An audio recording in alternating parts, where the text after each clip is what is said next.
In the Library is brought to you by Ever since 2000, ebooks.com has grown to over 5 million members and over 2 million books. You can find anything at ebooks.com with over 60 categories of fiction and nonfiction. You can even find some of your textbooks, and they even have publishing services.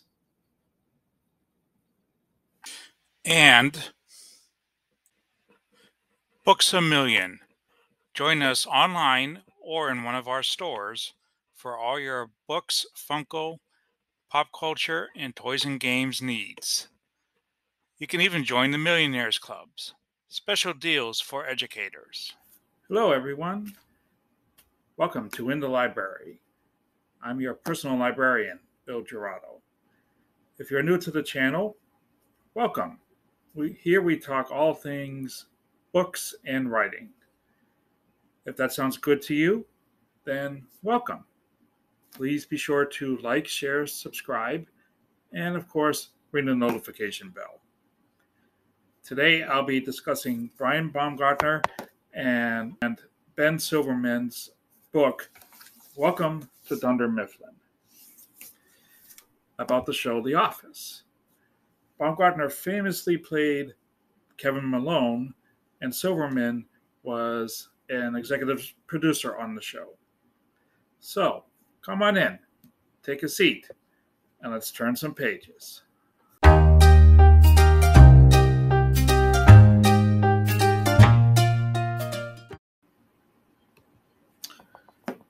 Based on Baumgartner's podcasts, An Oral History of The Office and The Office Deep Dive, the book, as its subtitle correctly boasts, this is the ultimate oral history of The Office. Chock full of insider information, interviews, and behind-the-scenes pictures, this nearly 450-page book takes the reader on a wild ride from initial development of the UK show all the way through the airing of the finale of the American version and beyond.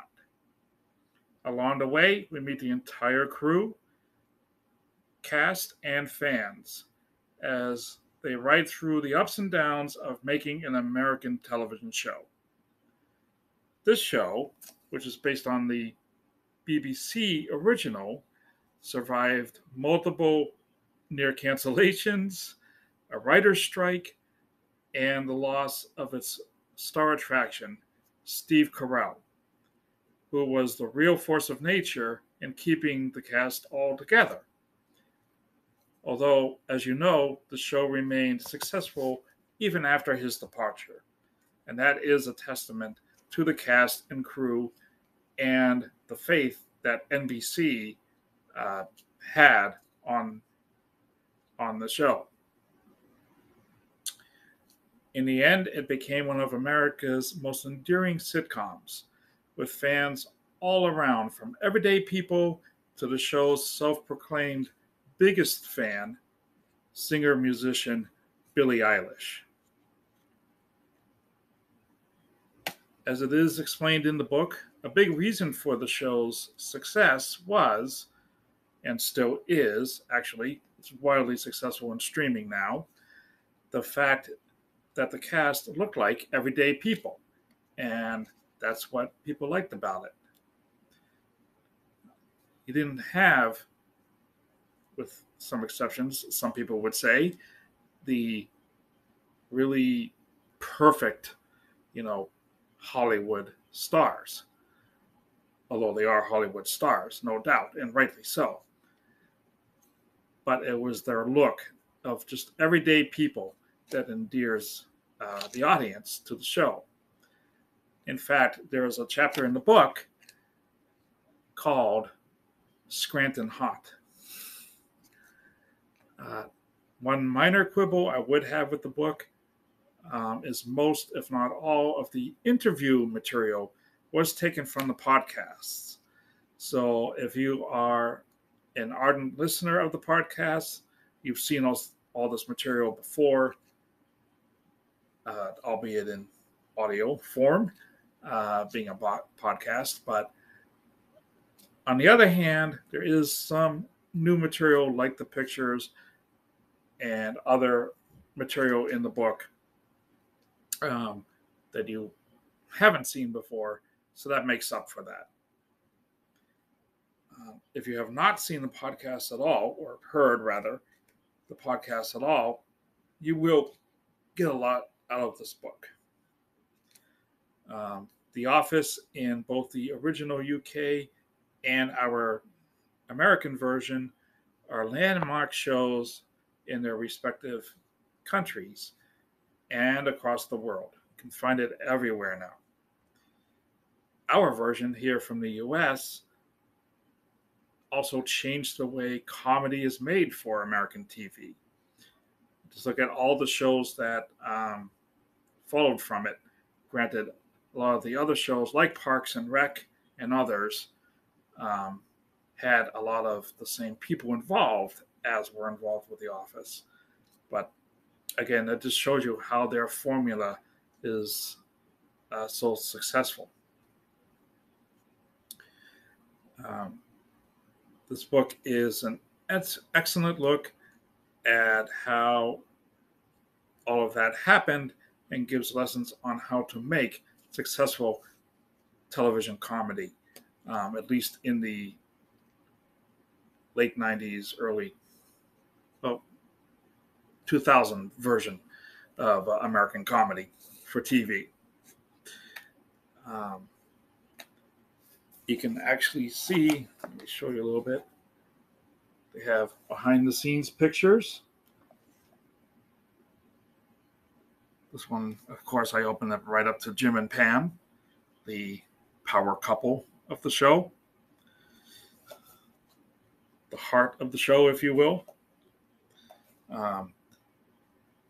And there is also the foreword by Greg Daniels.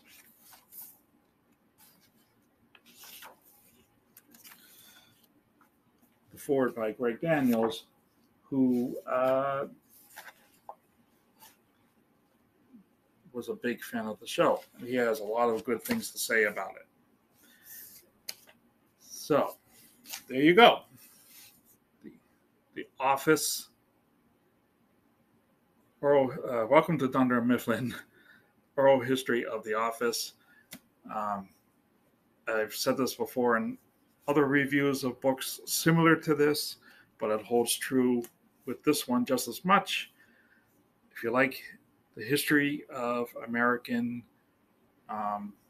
entertainment, in this case television specifically, this would be a great book. Or if you're just a fan of The Office, this will be a great book.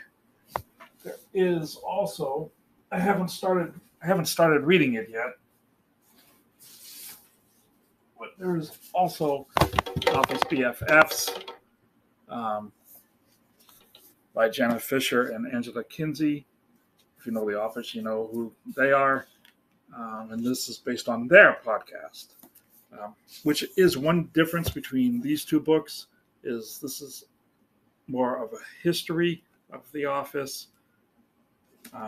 Well, they both are, but this is based on a rewatch of the show. So they're going step by step, episode by episode, whereas this focused on the people. With that, we have come to the end of this episode. Please be sure to check out the links in the description for our sponsors, books.com and Books A Million. I have deals for both of them going on. And also check out this link right here for our In the Library merch. So, thank you for watching. And as always, please keep on reading.